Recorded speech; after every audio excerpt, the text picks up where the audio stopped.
Paris, and today we're going to be going on a catacombs tour. Unfortunately, Allie couldn't come with me because Chloe is not allowed in the catacombs. Seeing the catacombs in Paris is something that I've always wanted to do, so I am super excited to bring you along with me.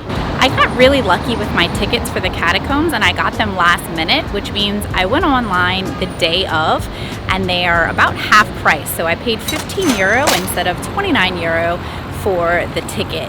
If you know ahead of time, go ahead and purchase them because they do seem to sell out every day. They recommend that you get there about 15 minutes before your ticket time. My ticket time is 3:15 and it's 3 o'clock, so let's go get in line.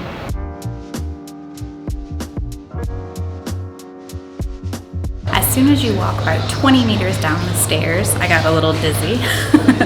You're taken to kind of like an exhibition room, and it has different plaques on the wall that explains how this area came to be.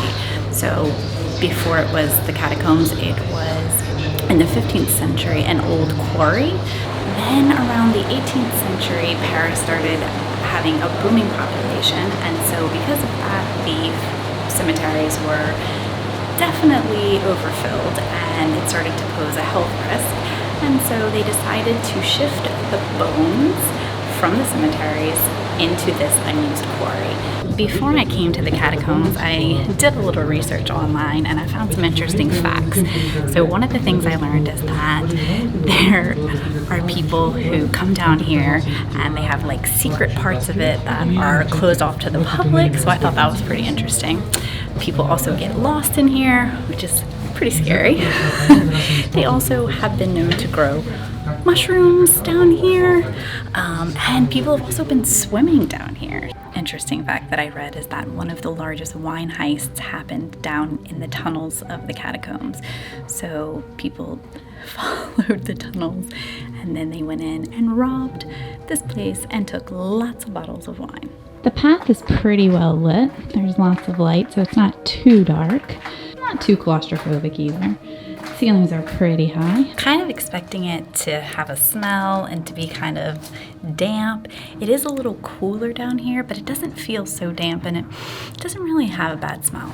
I did forget to mention that they do have audio guides for sale for €5 in a ton of different languages. So if you want the full audio tour, you can get it when you purchase your tickets. So this next spot is called the Toothing Stone, and it was supposed to create a space for ventilation down here.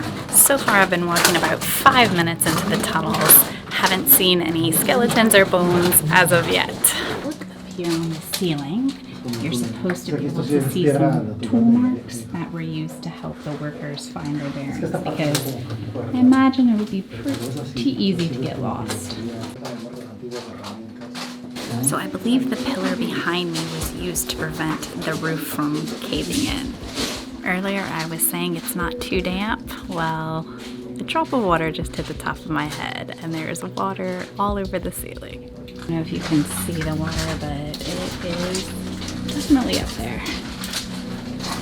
Oh, dripping everywhere. Right behind me is the crossroads that connects the lower catacombs with the upper catacombs. You can see there's a very steep ramp that goes all the way to the lower catacombs. Now it's definitely damp.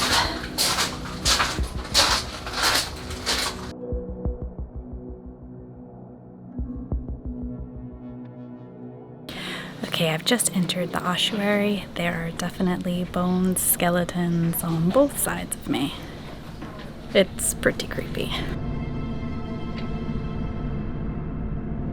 This is where the remains of the 6 million Parisians are.